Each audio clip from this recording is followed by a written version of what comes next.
Hello, everyone. The reason for the unusual situation with the chairs is there's going to be some dancing, and it won't be me, although I've considered it. Now, today is Messiaen and the Quartet for the End of Time. It's part of a series called Inventing Modernism. Luckily, that's already been invented, so we just have to review it. And it will include, Messiaen, Stravinsky, and Debussy, and Janacek, and Prokofiev, and a lot of my favorite composers whose languages, personal languages, define the century and have also affected everybody who composes in almost any genre of music at all. So I hope you come to hear some of those. Now, I'm going to read a short quote from Messiaen, which is his inspiration for writing this piece in his words, which are actually not his words because it's from the Bible. And I'm not going to stick with the religion for more than a moment because you're not here for that and we're here for music. But you have to know what he said was the inspiration of the piece.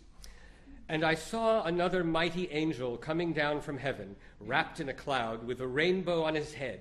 His face was like the sun and his legs like pillars of fire, setting his right foot on the sea and his left foot on the land, and standing on the sea and on the land, he raised his right hand toward heaven and swore by he who lives forever and ever, saying, "There will be no more time. But in the days when the seventh angel is to blow his trumpet, the mystery of God will be fulfilled." Now, when he says there will be no more time, I mean, we all know that feeling. But he's talking about eternity, and the inspiration for a lot of his music has to do with trying to capture eternity in a short space of time, as the Blake see the world in a grain of sand and infinity in an hour. And that's basically what he's after. And then he describes his own musical language this way. My musical language is essentially ethereal, spiritual, Catholic. And he means actually the religion, not as an adjective. The modes, realizing melodically and harmonically a sort of tonal ubiquity, bring the listener closer to infinity, to eternity in space. The special rhythms, independent of the meter, powerfully contribute to the effect of banishing the temporal. Now, aside from all these grand claims, which he even said when he said himself in the music, if you think about what I'm trying to do, it's ridiculous. How can anybody do this? So he had a little bit of a sense of humor about that. But he did try. But what he's also getting at was a new way for him and for Western music of thinking about rhythm. It was not new in the East. And he could be thought of, Messiaen can be thought of as the first Western composer to make a serious study of the rhythm of other cultures and encapsulate it for himself, to give it to codify it and to use it in his own way, in his own vocabulary. So in a sense, he was the first global musician. Other people did things that were inspiring to him that were like that. I mean, Debussy, of course, too, Scriabin, too. But in this case, there is a detailed study of the music, of the rhythms of India, and also of Greek rhythms. And I thought what I would do is invite someone, Preeti over here, who is actually an Indian dancer, who knows all about Indian rhythm. And I don't think, I'm going out on a limb, but it's not too dangerous. I don't think there's been a lecture on Messiaen where the actual Indian rhythms have been performed visually and with his music.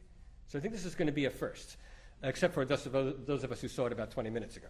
Now, in order to do this, you have to understand the big shift. It's a huge paradigm shift, which is Western music up until the late 19th century tended to be, and I should say classical, because if you're going medieval, that's not true.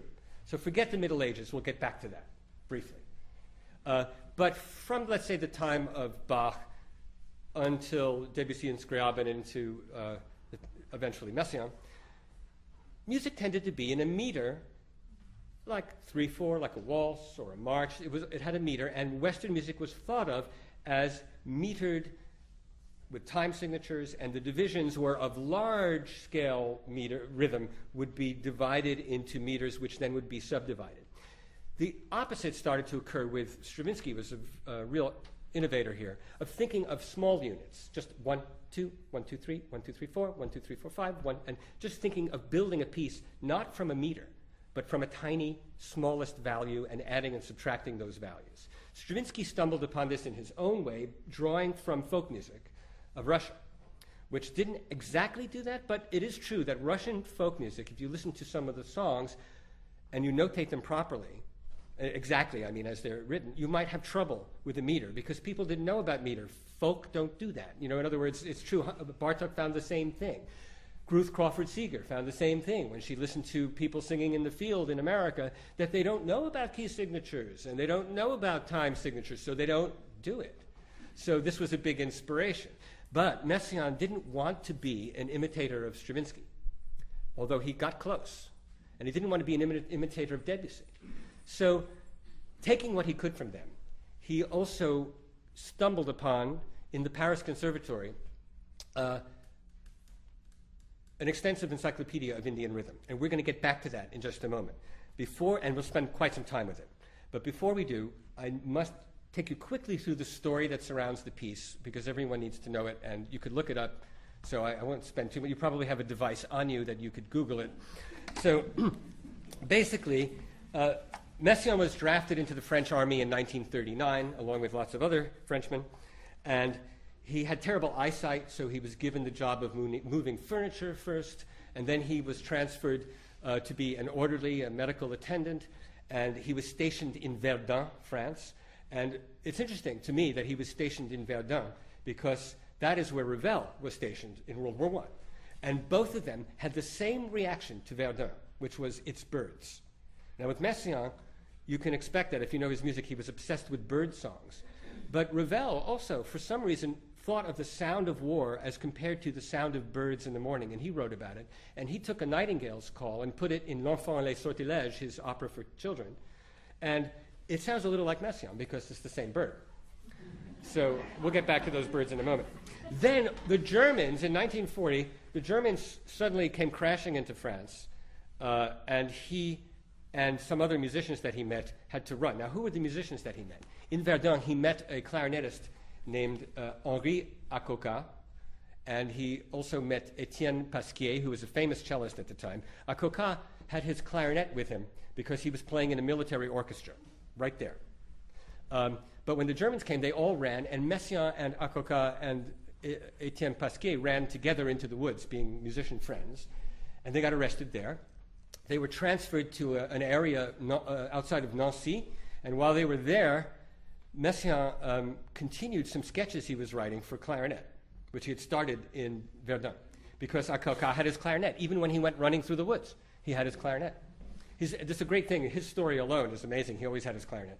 And Messiaen wrote a piece for him called The Abyss of the Birds. It had nothing to do with with the Quartet for the End of Time, which had not yet been thought of by Messiaen, but it was about the birds in the area, and also about silence, which is the abyss. In silence, there is a sense of nothingness, of course. And so from nothingness to birds and back. And here's a little bit of what he wrote and forced Henri Acoca to sight read in a field.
that was not the entire movement, but that was a nice chunk of the middle. So then Akoka, and you played with didn't you play with his nephew? With Pasquier, the cellist nephew. Yeah. Well, you can ask him about that later. Anyway, Akoka and Etienne Pasquier and Messiaen were then, along with hundreds and hundreds and hundreds of, actually thousands of prisoners, brought to Stalag 8A, which was not a concentration camp. And I stress that because there are many record-covered things and liner notes and articles that say concentration camp. It's wrong. That's usually written by someone who didn't know the difference between a prisoner of war camp and a concentration camp. And it's all over the place. It was a prisoner of war camp in which they suffered a lack of food and freezing cold and other things. Messiaen was only there a year. But there was no one intended to be killed there. And most people were freed at one point or another. And the musicians were treated much better than everyone else.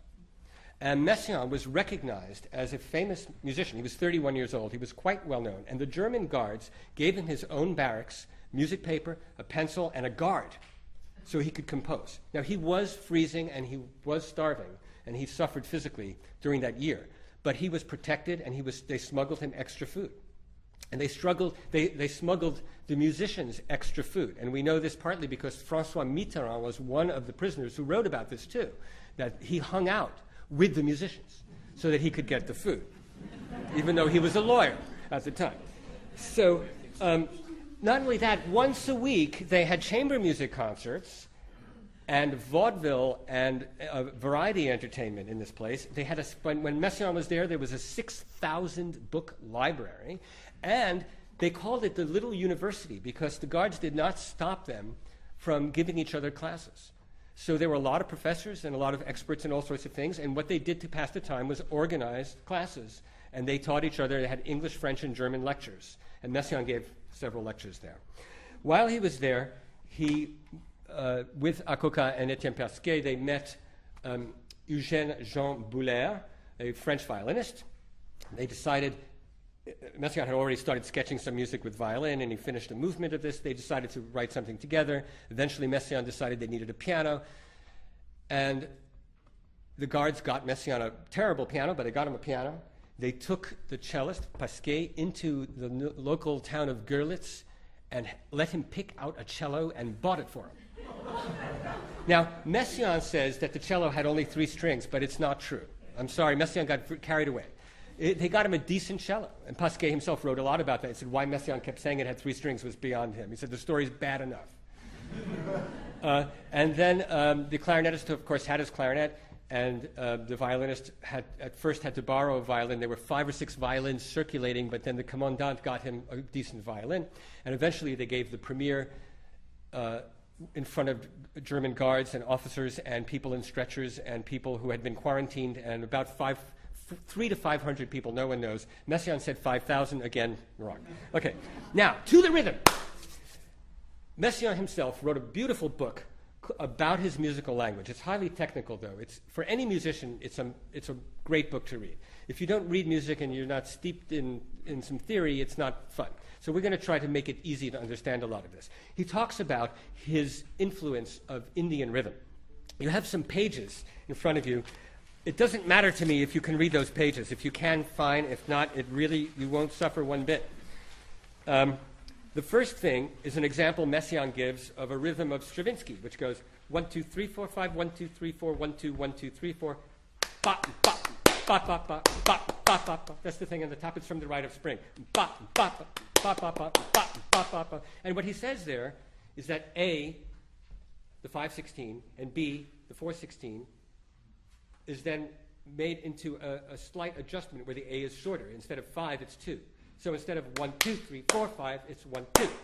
But the B, bop, bop, bop, stays the same. 1, 2, 3, 4, 5, 1, 2, 3, 4, 1, 2, 1, 2, 3, 4. So the A is shrunk, and the B is the same. That's something that Stravinsky did a lot, and Messiaen discovered that it was also a concept in Indian rhythm. So he was very happy whenever he found things that Stravinsky did in other cultures, because then he could be inspired by the other cultures and not steal from Stravinsky. Okay, so right underneath it, I might ask Preeti to say this for me, but I'm looking at Simhavikritita. Oh, I'm saying it terribly. Simhavikritita. Simhavikritita. Is that okay? Yeah, Simhavikritita. Tikata tikata. Okay.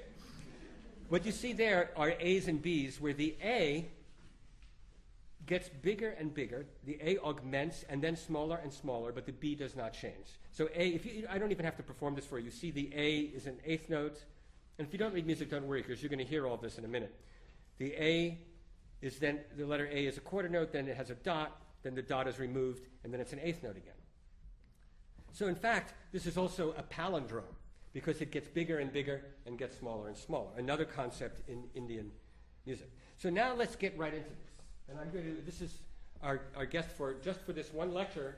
I wish that we could do this kind of thing more often, but this is Preeti. And would you like to, I think I have one more thing to do. And then you'll get to work. I'm going to show you the difference between a Messiaen kind of rhythm and the same rhythm if it were a waltz. Can you play the opening of the 7 trumpets? And then you can get right into it.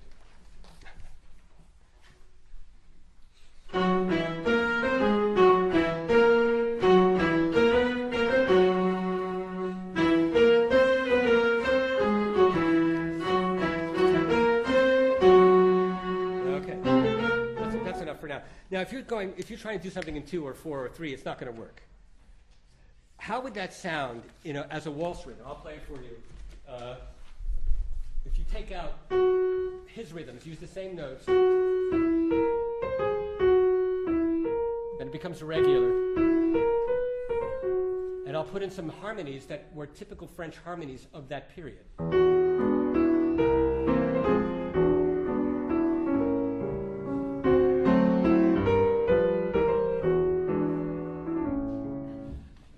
That's so you know how different this is.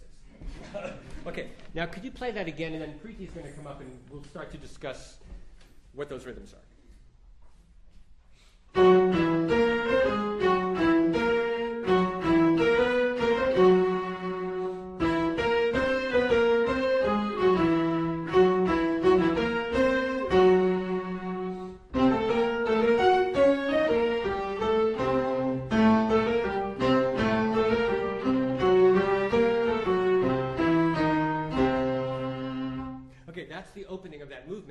They're all playing in unison, which might have saved rehearsal time in a place like that, although it makes it very hard.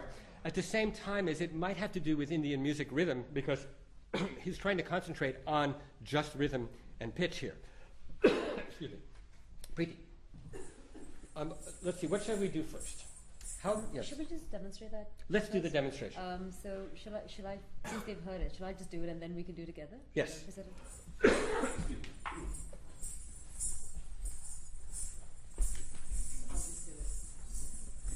So shall I say what you're about to do? Yes. Preeti is a classical Indian dancer, and she's going to dance the first few bars of the Messiaen because those rhythms are typical Indian rhythms. So you'll see what they look like danced, and then we'll put it together, and we'll start to analyze the rhythm. Yeah, I'm doing it without a paper, so we'll see how I do. Okay.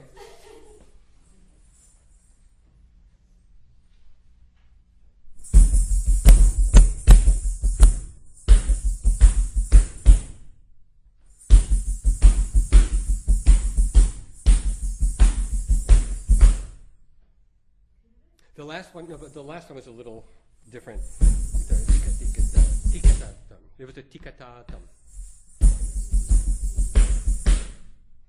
Yes. Okay. Now, can we do that?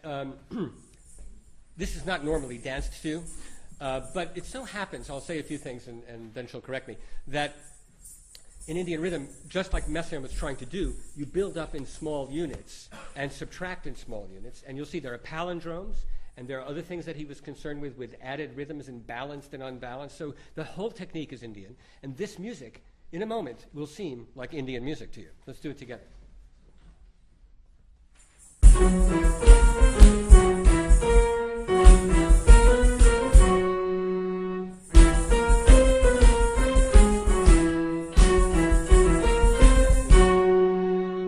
Now, I do believe this is the first time in history an Indian dancer has been reading Messiaen's rhythms. Yeah, it works very well. Now, Preeti, why don't you come over here for a moment and say, let's talk rhythms for a moment. I'll ask you a question, then you can go from there. In Indian rhythm, there's no notation. This is not the question yet. And instead, there is a system of syllables, and the syllables represent small units of time. And those units of time are put together, and much the way Messiaen works, and they become an entire vocabulary. And you want to give some examples of this? Sure. I think I'll give you an example exactly of what you saw right here. I mean, Bruce said, I think you missed that part, and I said it again. And I spoke a different language with Bruce. I just demonstrated, just goes, taka dimi, takita, taka dimi, taka tom. So it's those syllables that are the units of measurement that Bruce was talking about. And so you have ta, ka, di, mi, ta, ki, ta. And that would translate to 7 for us in Indian rhythm, which is ta, ka, di, mi, ta, ki, ta. So when you put them together, they go taka, di, mi, ta, ki, ta. I should add there that 3 is always takita, and 4 is always takadimi. Therefore. And then, so if you want 5, if you want 5, you need 2 plus 3. So it's taka takita. So just to make it break it down to make it very simple. It's all a mix of 2s and 3s. So if you take a 2 and you add another 2, it becomes 4. And you take a 2 and a 3 and it becomes 5. And you take a 3 and a 4, it becomes 7. And that way it becomes very simple and much easier for Indian musicians and dancers, because we are considered the visual percussionists because of our feet, the footwork we do, much easier for us to remember since it's not notated. So we break it down in all these 2s and 3s as we do the combinations. Now, I have to say that a lot of jazz musicians talk the same way, but they don't have any organized approach to the syllables. So I remember I was watching a rehearsal with the Orion Quartet and Wynton Marsalis right here a few years ago, and he asked them, they were playing a quartet of his, and he wanted it to sound rhythmically a little bit different, and their whole conversation was syllables, because he said it sounds like ta-ta-ta-ta-ta-ta-ta, and I went dee-ba-doo-boo-da-boo-da. And then they played it right. Because, and the thing is, you can have this kind of conversation if you go ta-ta-ta-ta-ta instead of da-boo-da-ba-ta, everyone can hear what that is. This is thousands of years old, and it's completely organized down to an inch of itself. But that's the only way Bruce and I could communicate. Yeah, because I can't read Western music. So she's not reading Western music. I'm actually reading. I had to talk to Bruce, and then he had to write the takadimis here for me. And I said, no, but it doesn't sound like a 3. It sounds like a 2 and a, it doesn't sound like a 5. I said, no, it sounds like a 4 and a 1. So do you want to dance this and say the syllables? Or yeah, sure. Okay, you do it. You can also say the syllables if you want, but yes, it's very related. I'll ask. Just stop me in the middle if you'd like me to. Comes from India. If you have any questions. So I'm doing 4 and 3 right now, right at the beginning of this phrase, and so it goes. That's 7. So it goes. Now if I add, then I'll go taka. That's 2. Taka dimi. That's 4. And tom. That's 1. Right? So you go. So if I put them all together, just this first part that you see here, because I can't read the music, I just had to show it to you. So I'm going to go. So that's how I would translate that. Now, why don't you speak it, dance it, and they'll play it? Okay. Or do you want me to speak it? No, okay. Just this phrase, right? Yeah.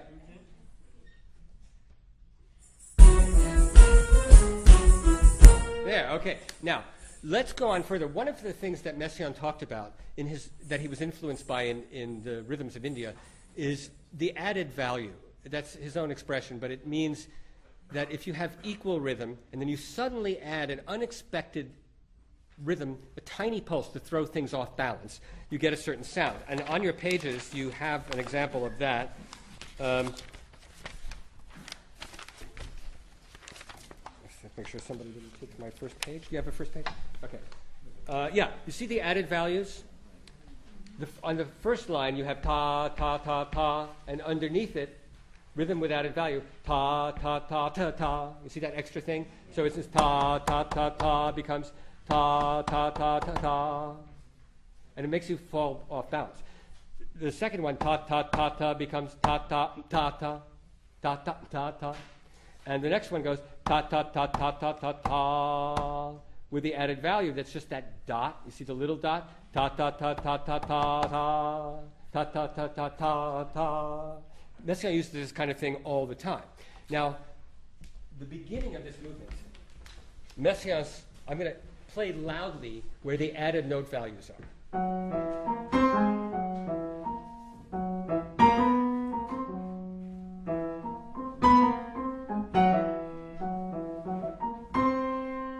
Because it's a da-da-da-bom. Now, Preeti, in Indian music, you have exactly the same thing, the sudden addition that shakes you off balance. Can you? Shall we do the equal first? Yeah, let's do equal. And then show them what the unbalanced is. Yeah, and what Preeti's going to do is show simple equal movement, but when she does the unbalanced thing, bear in mind, this is not Bells. like a cat, like having a cat. Okay, the off-balance movement that she does when we do the off-balance is not a modern choreography she's thrown in, it's the real thing. Yeah. It's ancient art form. Okay, here we go. The equal version of it.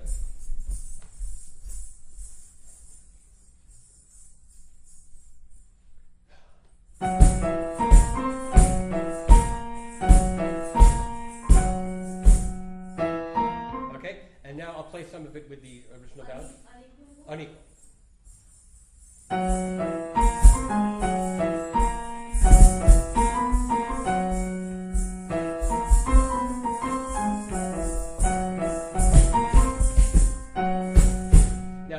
this is somewhat improvised. So can you just do an unequal one without music so I can see it too?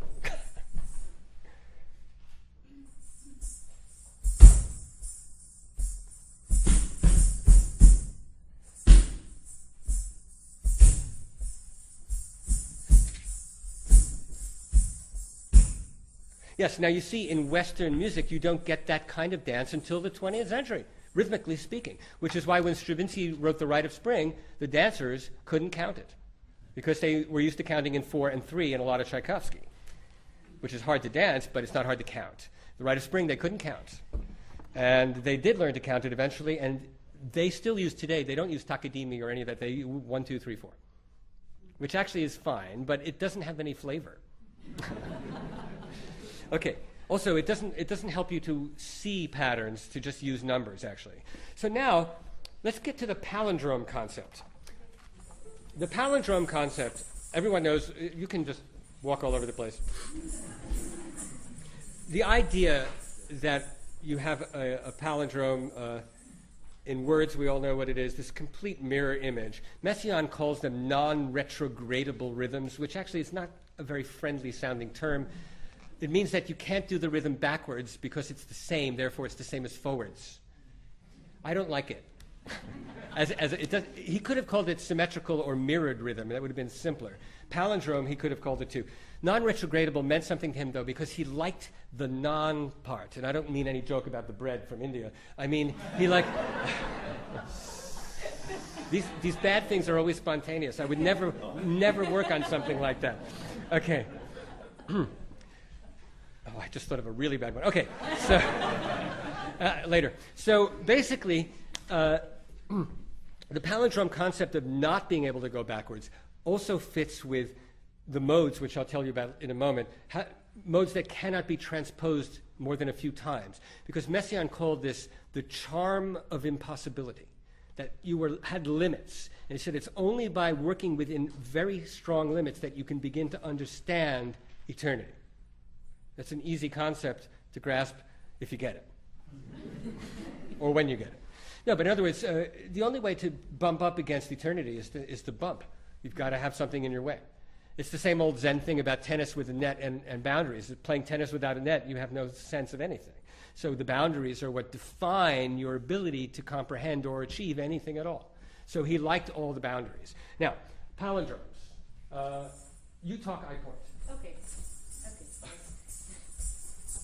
So in Indian music, first and foremost, the Indian music that I am talking about, the name of that music is called Carnatic music, C-A-R-N-A-T-I-C. And it's from South India, that's where I come from. And the dance I was demonstrating is called Bharatanatyam. It's a classical dance form from South India as well. It's very technical because it's very rhythm-oriented. And there are two particular, these diagrams you see over here. They are palindromes in our rhythms, but they also show you, they're quite visual because they take the shape of instruments. Because we can have different kinds of combinations. There are 6 major combinations, and 2 of them are like palindromes. One is a big drum that we use called the mridangam. I've split that up for you so you can actually try to say it. Mridangam. Mridangam. So the dung is like a base of a drum, so mridangam. And the other one is called damaru, which is a hand drum, and it has a little tassel and like a pellet at the end. If you shake it, it hits the side. So it's very sweet and small, so when you speak it, it's called damaru. So go da-da-da. And mridangam, mridangam. So you can imagine the volume as well. And so with that, you have the palindromes. The mridangam is big, so when it starts off small on either ends, and then it becomes quite voluminous in the center. So so the combination for that, the normal combination for students to study is 4, 5, 7, 7, 5, 4. And the other one is like 7, so it dips in. So it's 7, 5, 4, 4, 5, 7. Yeah, did I say it right? Yeah. Okay. So I'm going to try and, shall I just demonstrate with these symbols? Now, let me say one thing about the Sure. symbols that occurred to us. It's too obvious for you to recognize. When Preeti plays patterns on the symbols, she doesn't just click da-da-da-da for 4. The symbols are speaking the syllables. So the pattern of how you hit the symbol is an imitation of the syllable. That's why you might hear something more complicated than you would expect. So 7 is still going to be takadimi takita, or takita takadimi. So it's going to be, right? Okay. Yeah. Do it.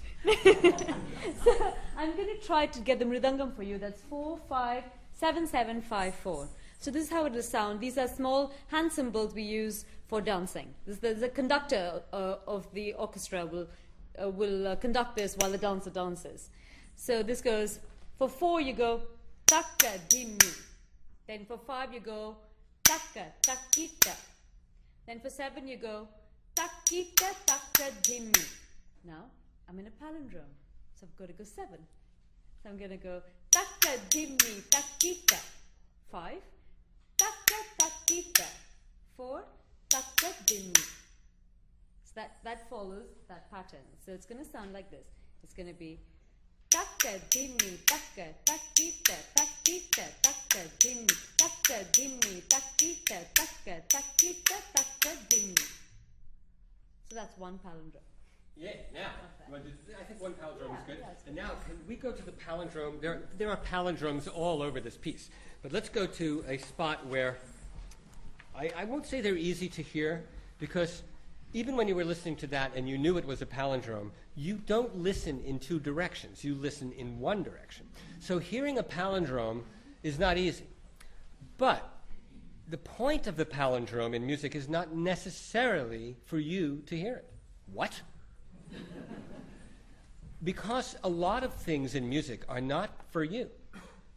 They are for the musicians and the composers and the artists. In other words, they make a sound that is very particular. It has philosophy behind it. It has meaning. It has structure. And you are getting it, but you may not be. The fact, whether you say, oh, that's a palindrome, that doesn't mean anything. The fact that you are hearing something grow and return, you might get that, especially on repeated listenings. Knowing it's a palindrome might be more interesting for you. But no one, and Messiaen too, is not writing the palindromes hoping that you will say, oh, a palindrome. That's just not, any more than Bach in a fugue is hoping that you will know all the techniques of fugue. That's not for a layperson to do. But take away the technique, and what do you have? Nothing.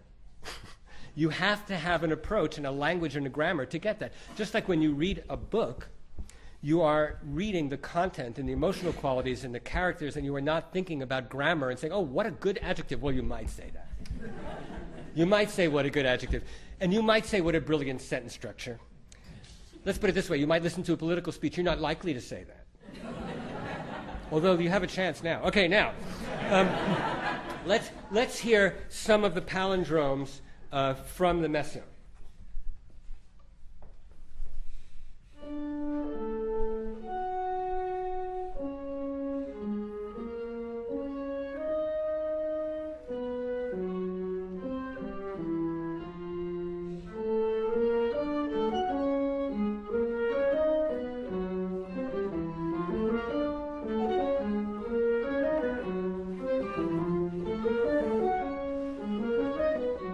that was 7 palindromes.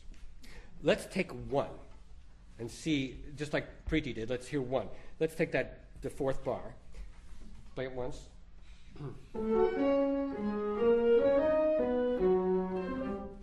And here it is.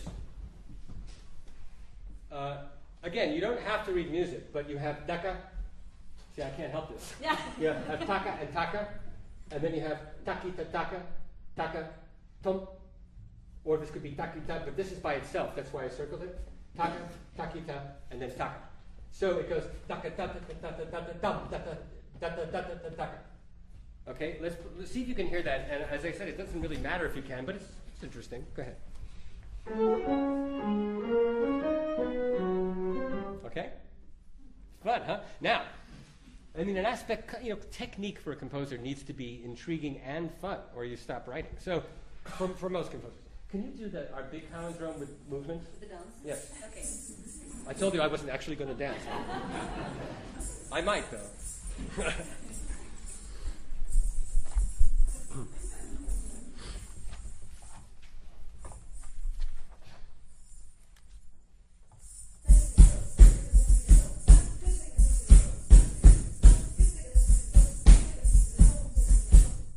Now that's a palindrome.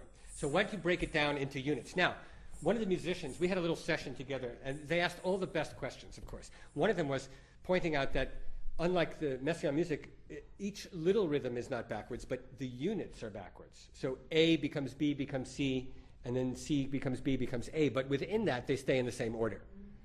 So that's slightly different, but it's still a palindrome as units. So let's break down that palindrome.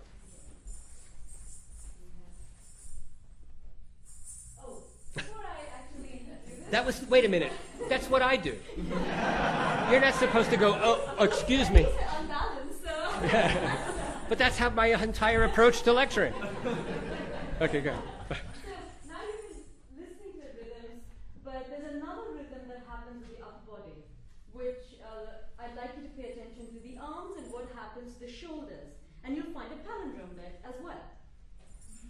The first one goes very to the top. Okay? Now watch the shoulder. See that, that's good? Very to the top. Now watch the shoulder. See that, that's good? Very to the top. Okay? That's the middle, where taka, that's da is the middle of the palindrome. It's an easy one to spot. Then you have that's good. Very to the top. That's good. Very to the top. Very to the top. Now do the whole thing together and see if you catch all of it in 2 sets of palindromes.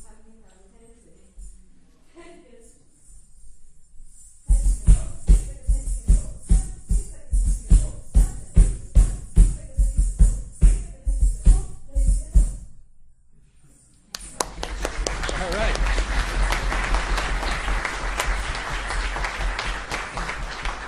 Now, another aspect of Messiaen's musical language that relates to Indian music sounds at first like an ordinary Western concept, but he uses it in an Indian way mixed with the Western way, and he forms his own language. It's a very simple thing, which is to augment a rhythm or to use diminution on a rhythm. Bach did it to take a theme and make it much grander and slower, or which is more interesting and more like what we're talking about with Indian music, to make it just a little bit bigger and a little bit smaller, and then a lot bigger, and then a lot, so that it's not metrically bigger and smaller, but by unit, by degree, fractionally larger, and then much larger. So let's hear in Messiaen first, starting, you know where that is. You'll hear the same 3 notes, which is an augmented chord. Is that supposed to be some kind of joke? Just thought of that now. It's an augmented chord, but he doesn't do it with a diminished chord. It's nothing to do with it. And he first plays it, then plays it just a tiny bit faster, then a bit slower, I should say, augmented, and then compressed, very short, and then expanded not only in time but in register.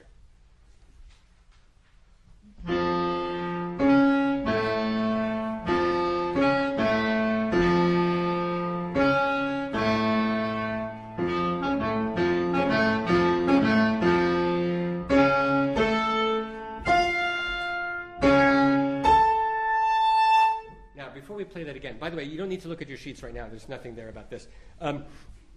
Before you hear that again, let's hear a performance of some Indian music with everything. It's got a singer and drums and a hard-to-hear violin in this case and a drone, where we're going to listen for 1 minute and 40 seconds.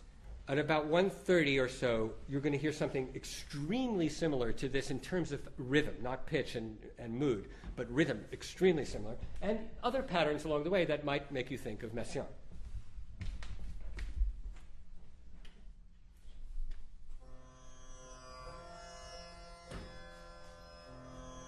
Tam tim taranatam,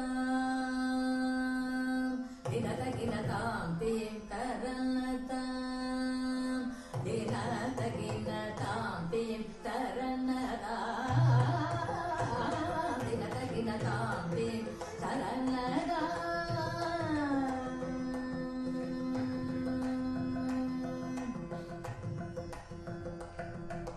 Tam tim taranatam.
So there it is, the Digadai drum thing, if I'm saying that right, in which you heard short, expanded and contracted in a very similar way to Messiaen.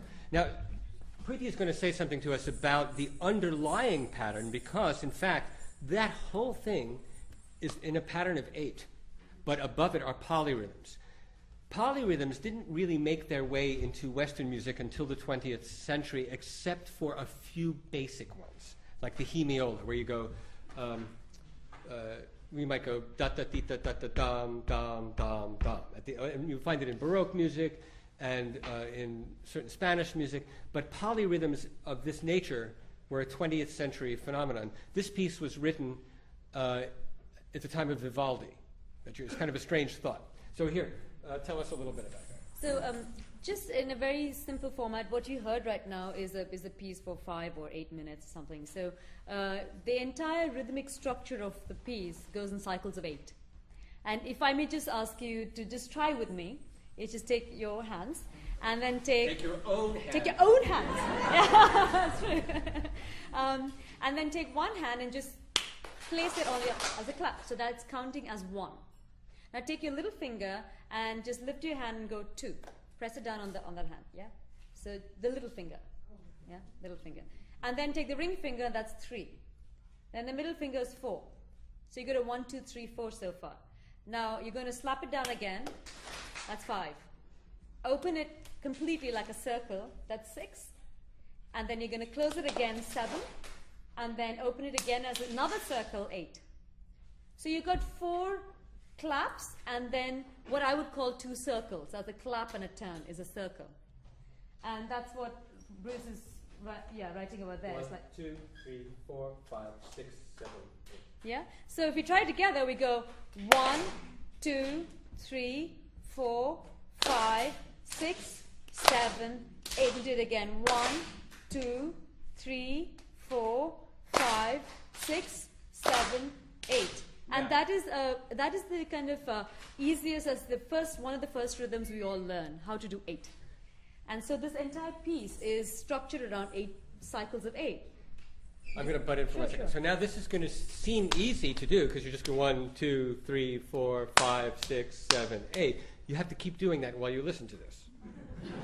Yeah. And what's happening is that the music is the increasing numbers from the 8 to more values, more subdivisions, but equally spaced in the same space of time. The increasing number of divisions is being fit in there, and therefore you have, or removed, and therefore you have the same effect as what they were doing in the Messiaen. Okay, let's try a little. We'll try it out now. We can all do this together. All clap. Here we go. So do we have to wait for her to do something else? Tam tim taranata. A little introduction. Dinata gina tam tim taranata. Dinata gina tam tim taranata. Dinata gina tam tim taranata.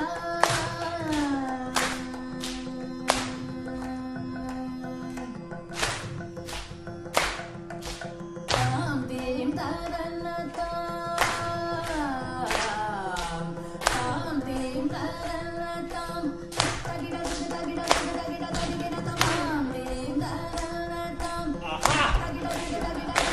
Okay, that's all I wanted to see. But the good thing about that is it showed you were listening. Because you could have decided, like a bad musician, I'm just going to do my part and not listen. But because you listened, you got messed up. That's good. So then the idea is that if you trained in this, then those things are part of what you know what's coming and how to deal with it. Okay, now we need to, thank you, Preeti. We need to move on to some more aspects of Messiaen's rhythm, but this one is quite different. In the first movement, Liturgie de Cristal, there are two things going on. A rhythmic dialogue between the piano and itself, a rhythmic and pitch dialogue, plus a similar thing going on in the cello, and then bird songs. Now, you know Messiaen loved birds. He notated birds' songs quite accurately, and he used them in his music. So let's dispatch the birds quickly, but let's hear a little bird music first. How about both of you? Let's hear the birds and just the violin and the clarinet. Yeah, can you do it without the rest of them?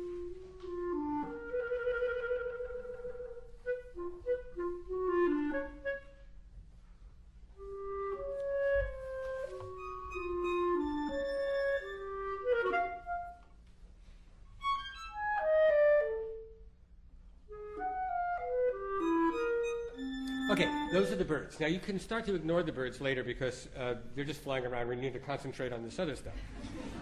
On the bottom of your first page, there's a non-retrogradable rhythm, the very last line.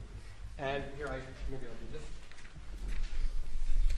The cello plays very, very high, 5 notes over and over.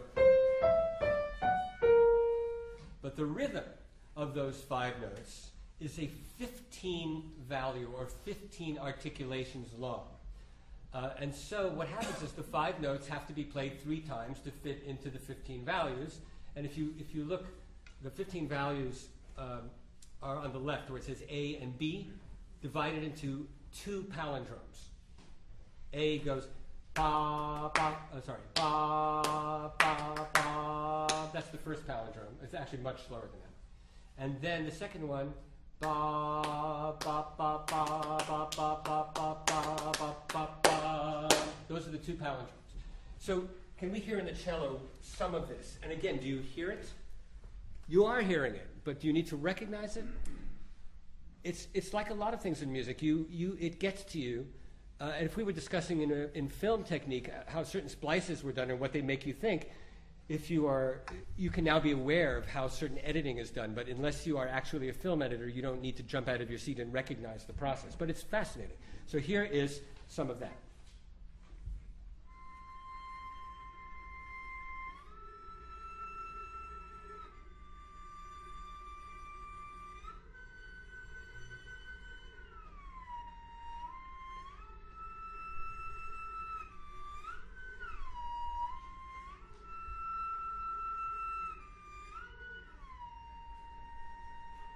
Okay, now you're probably totally hypnotized by now, which is fine. Frankly, it's more hypnotic because there are intertwining patterns that repeat, because your mind receives that information, maybe not consciously.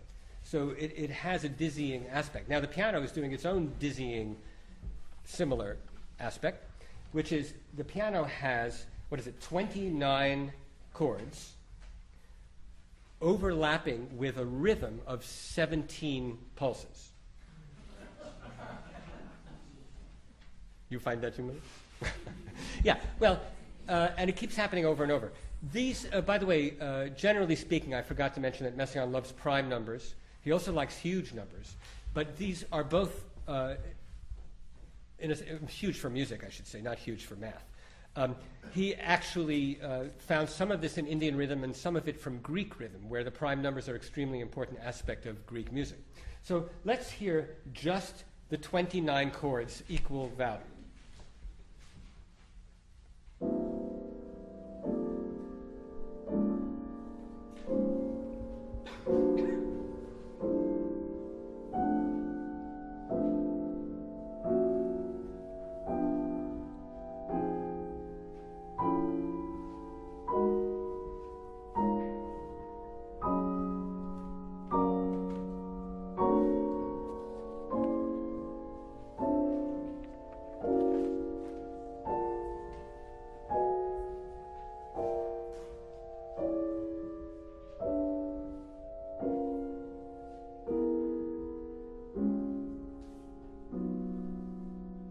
They're the 29 very crystalline chords.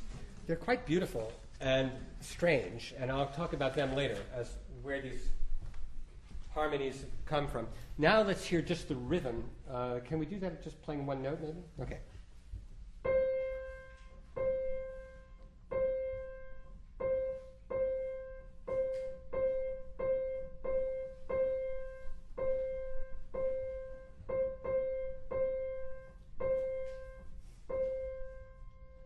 Now, that rhythm is not meant to do anything to you in particular except disorient you, which with the chords it will do. Now, what is going on here? There is a relationship, which I don't think we need to get into the whole thing, between melody in Indian music, raga, and the rhythm. And that relationship is very similar to this. However, this also exists in medieval European music, where you have a rhythmic pattern that you may not perceive at all. And overlapping it is a melodic pattern that is usually much shorter, which you may or may not perceive depending on what the composer had in mind. Again, the composer was not writing this, would not be there to entertain you. Music was spiritual, and there were theological, philosophical reasons for doing these things, just as there were for Messiaen. And at any given moment in the history of any music, there are spiritual, philosophical reasons for the techniques. They're not always there in certain periods of Western history, but certainly in the Middle Ages, these given rhythms and melodies that intersect in certain ways have symbolic value. For Messiaen, they were Catholic value too, and they had to do with eternity, etc. So let's hear a little bit of this music where you will hear two birds and two what he called rhythmic pedals. But in the medieval terminology, which Messiaen never used, it's called isorhythm. If you want to look it up, ISO, isorhythm, like isometric exercises that have things that are equally against each other. Isorhythm has, this is interesting, the melody is called cholera, like color, and the rhythm is called talia, which sounds a lot like the Indian tala, but it's a coincidence. Because talia means like to tally up, and tala means to clap, right? The rhythmic cycle, but the word. The rhythmic cycle, yeah. Okay, here is the beginning of this piece.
patterns. That's a fragment of that. Thank you.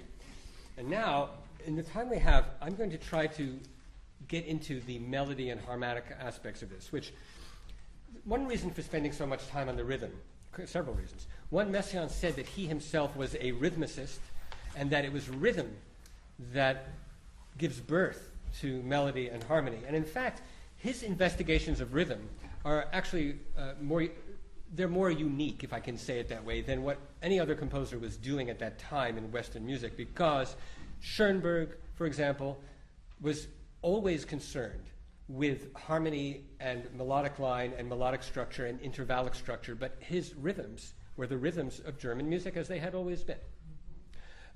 Stravinsky did a lot of rhythmic innovation, but others, Bartók too. Bartók took his modes, his scales, and his harmonies from folk music. He invented some. His rhythms were also from Hungarian folk music and from the music that was known, but this breaking down of a cultural barrier is extraordinary. And now it's common in music, very common. But then it was not. So let me go to the piano, Benji. You have on your pages, on page 2 in the middle, you have some modes. The harmonies and the melodies of the modes give him everything. I mean, they come from the modes. In other words, all the melodies and all the harmonies come from these modes. These are modes of limited transposition. What that means is he did not write melodies in major or minor. At that time, a lot of composers were freeing themselves and had been for a while. Debussy before him, Scriabin before him, Rimsky-Korsakov before Messiaen. They had been freeing themselves of the tyranny, as Schoenberg put it, of major and minor. Messiaen, however, investigated modes that people used, like Debussy's favorite whole tone scale, and he noticed that it seemed important to him that you only could transpose it in 2 ways. Because once you do another one, we've already heard that in a different order. Because you've got 6 whole tones, whoops, that gives you all 12 notes on the keyboard. So if you do any other transposition of it, it's a repeat. So that's one is a mode of 2 transpositions, whole tones. He didn't use it a lot because he was afraid of sounding like Debussy. You know.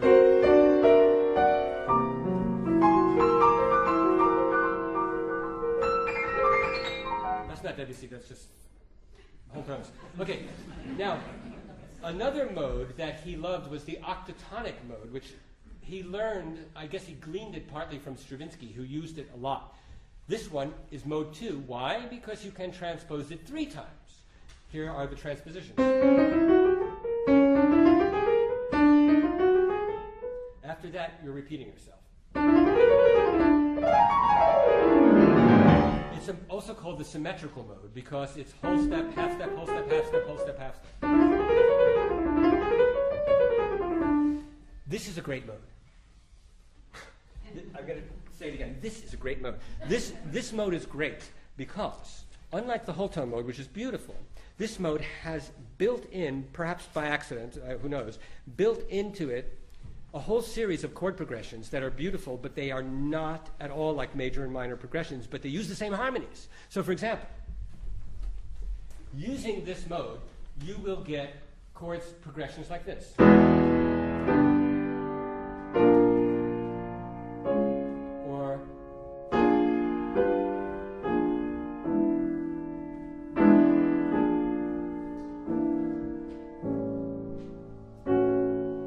They're beautiful, and Debussy sometimes used this, Stravinsky used it, but you will never get this, never. Can't do that. It's not in the collection. So think of it mathematically, it's a collection of pitches which generates or yields a whole bunch of chord progressions. Those chord progressions are very usable, but they will not give you what you're used to. They'll give you something fresh. Stravinsky used it at the beginning of Symphony of Psalms. It's already octatonic. These 3 chords are not in any key together, but they are in the octatonic collection. This, from the Rite of Spring. These 2 chords, C major major and E flat 7 do not exist in a key together, but they do in the octatonic collection. Okay, get the idea? So that's a beautiful collection. In fact, let me tell you what Messiaen wrote about this collection. And then you'll see, he had, like Scriabin, he had synesthesia, and like Rimsky-Korsakov.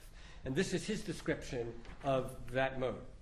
In the first transposition, it is defined like this: blue-violet rocks speckled with little gray cubes, cobalt blue, deep Prussian blue, highlighted by a bit of violet purple, gold red, ruby, and stars of mauve, black and white.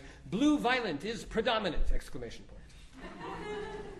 Nobody has ever been able to look into this because so far only 3 famous composers had this issue. It's not enough. Okay. So let's take a moment to hear some octatonic music. This is from the Louange à l'éternité de Jésus. Doesn't it sound less religious in French? I don't know. Sounds different in Praise for the Eternity of Jesus. So it's the same thing. Okay. And what we're going to have here is very beautifully written, in which the chords in the piano are just repeated chords that come right out of the octatonic scale. They're all major or minor chords, familiar chords, but they are organized in the octatonic system, so they don't sound like you're in a major key. And there's a beautiful cello line that keeps getting redefined. The same line gets redefined. And I'll say one more thing. The rhythm may not be actually influenced by Indian rhythm, but it is related to it in a very weird way, which is there is no time signature, and there are just pulses. And there's a group of 10 pulses, and then a group of 7, and then a group of 4, and then a group of 8. And then again, 10, 7, 10, 4, 8. Not always, but he has these patterns that come back. They're so slow you would never notice that. Here we go.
There's no good place to stop.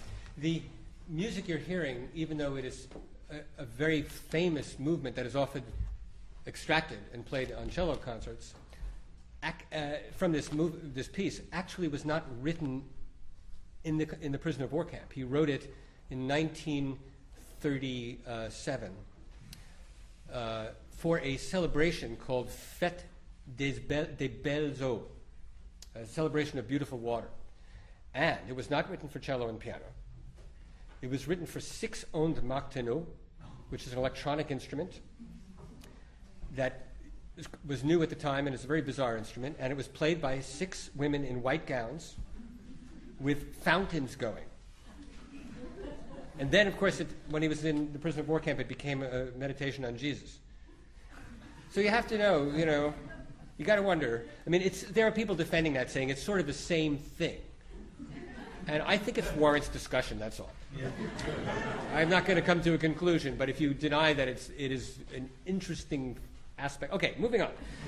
Another movement that was written before is the last movement, Louange à l'immortalité de Jésus. Another praise, louange is praise, a praise to the immortality of Jesus for violin and piano. It's very similar. This one is completely different, but similar in how slow and repeated piano notes and a soaring string instrument. This one is also played at lots of concerts for violin. And it was also not written, actually, at the prisoner of war camp. It was written in 1931. And it was really different in terms of the keyboard pulses. So let's hear how it goes for a moment, then we'll hear the organ, and then maybe we'll hear a little bit more. I know we're about to go over for a few minutes, but it'll just be a few moments.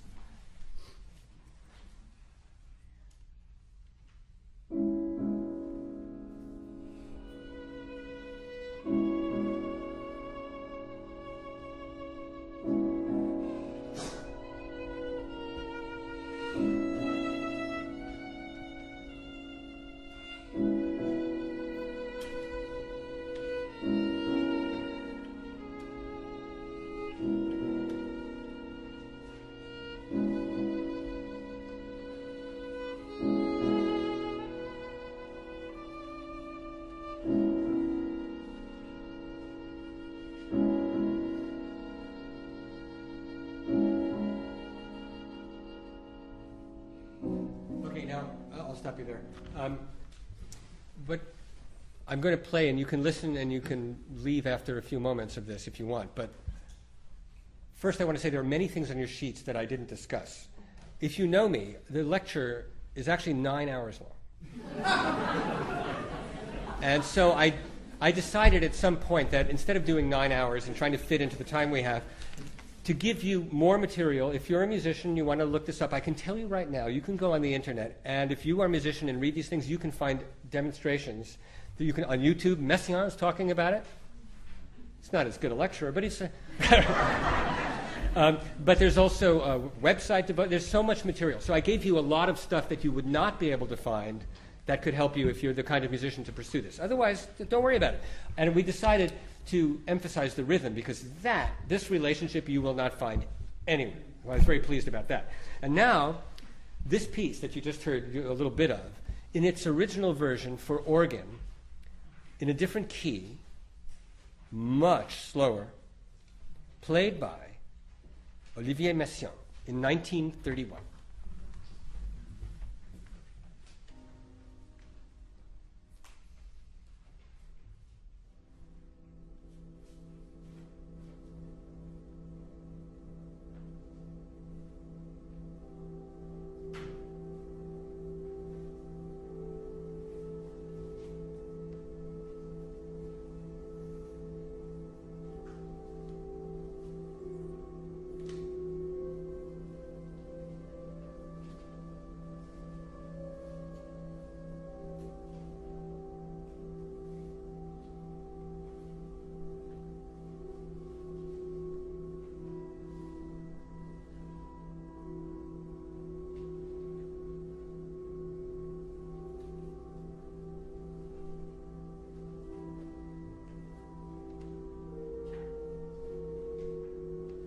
One comment while you're hearing this.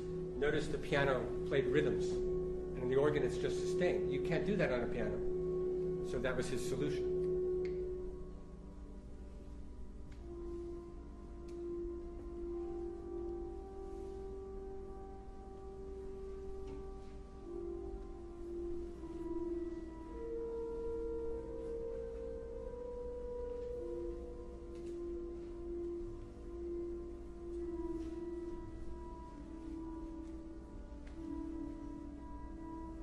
here's a man who, this is a composer who really is confronting eternity. This is not an entertainment. This is not a prelude. This is for him and his religion. And you can tell that's it.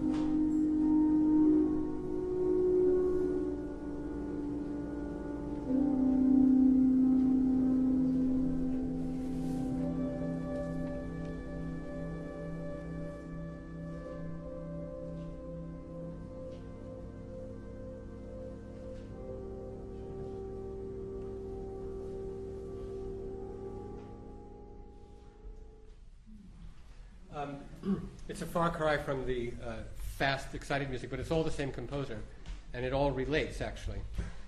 The next lecture on Debussy, make a note that it's not till October 15th because of Rosh Hashanah. Speaking of religion, I know it will seem like an eternity.